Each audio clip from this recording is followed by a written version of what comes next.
আজকের ভিডিওতে দেখাবো স্নানের আগে কিভাবে ত্বকের যত্ন নেবে বা স্নানের পরেই বা কিভাবে ত্বকের যত্ন নেবে। আমরা অনেক সময় পার্লারে গিয়ে মুখে ফেসিয়াল করে থাকি, কিন্তু হাত পাগুলোর একেবারেই কেয়ার করি না। ফলে হাত পাগুলো ড্রাই এবং ড্যামেজ হয়ে থাকে। অনেক সময় কালো একটা কিন্তু ট্যান পড়ে যায়।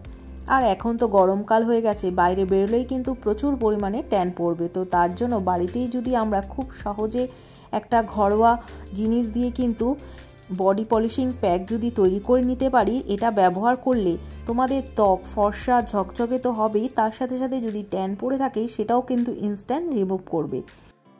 ভিডিওটাকে শুরু করি। যদি ভিডিওটা হেল্পফুল বলে মনে হয় তাহলে অবশ্যই লাইক শেয়ার করো, আর ফ্রেন্ডস ফ্যামিলির সাথে শেয়ার করো। আর আমার চ্যানেলটিকে যারা এখনও সাবস্ক্রাইব করোনি তারা অবশ্যই সাবস্ক্রাইব করে নিও, আর যারা সাবস্ক্রাইব করেছো তাদের অসংখ্য ধন্যবাদ। এইভাবেই আমার পাশে থেকো। বডি পলিশিং প্যাকটা তৈরি করার জন্য সবার প্রথমে আমাদের একটা পরিষ্কার কাচের পাত্র নিয়ে নিতে হবে। এর মধ্যে নিয়ে নিচ্ছি বড় 2 চামচের মতো চিনি।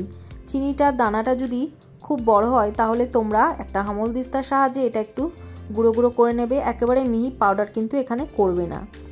চিনি কি করে, আমাদের স্ক্রাবিংয়ের কিন্তু খুব ভালোভাবে কাজ করে এবং ত্বকে যখন লাগাবে ত্বকের ডেড স্কিনটা কিন্তু খুব ভালোভাবে রিমুভ করে, ত্বকের আর্দ্রতা ধরে রাখে, দুর্দান্ত একটা ত্বকের জেল্লা এনে দেয়। কফি কিন্তু প্রচুর পরিমাণে রয়েছে অ্যান্টিঅক্সিডেন্ট এবং ত্বকের ট্যান দূর করে এবং কুঁচকে যাওয়া ত্বকও কিন্তু ঠিক করে। এরপর নিয়ে নেব মধু। মধু কি করে, মধু কিন্তু আমাদের ত্বকের ময়েশ্চার ধরে রাখতে সাহায্য করে এবং নানান ধরনের বিউটি প্রোডাক্টে কিন্তু মধু ব্যবহার করা হয়। এখানে মধুটাও বড় 1 চামচ নিয়ে নেব, আর তার সাথে নিয়ে নেব বড় 2 চামচের মতো এখানে নারকেল তেল। এরপর নিয়ে নেব এখানে শ্যাম্পুর বদলে তোমরা এখানে বডি ওয়াশও নিতে পারো। তো আমি এখানে শ্যাম্পু নিয়ে নিচ্ছি বড় 2 চামচ।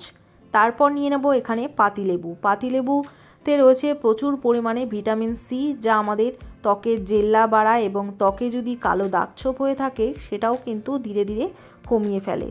এবার সমস্ত কিছুকে খুব ভালো করে কিন্তু মিক্স করে নিতে হবে।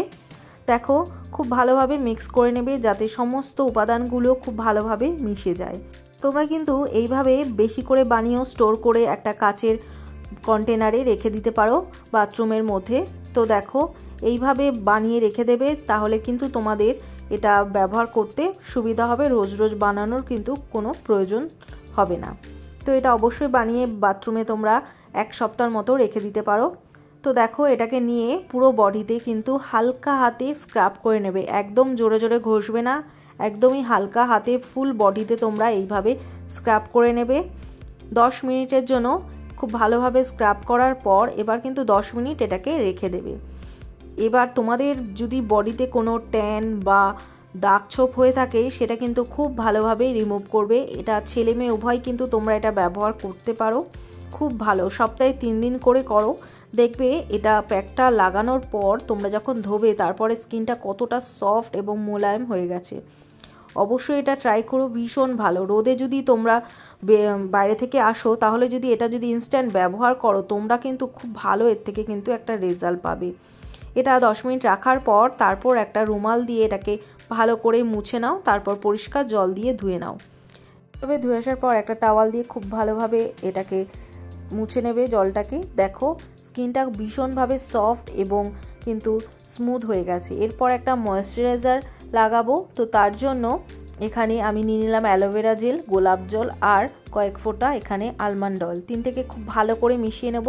এইভাবে মেশানোর পর এবার ফুল বডিতে এটা কিন্তু ভালো করে লাগিয়ে নেব।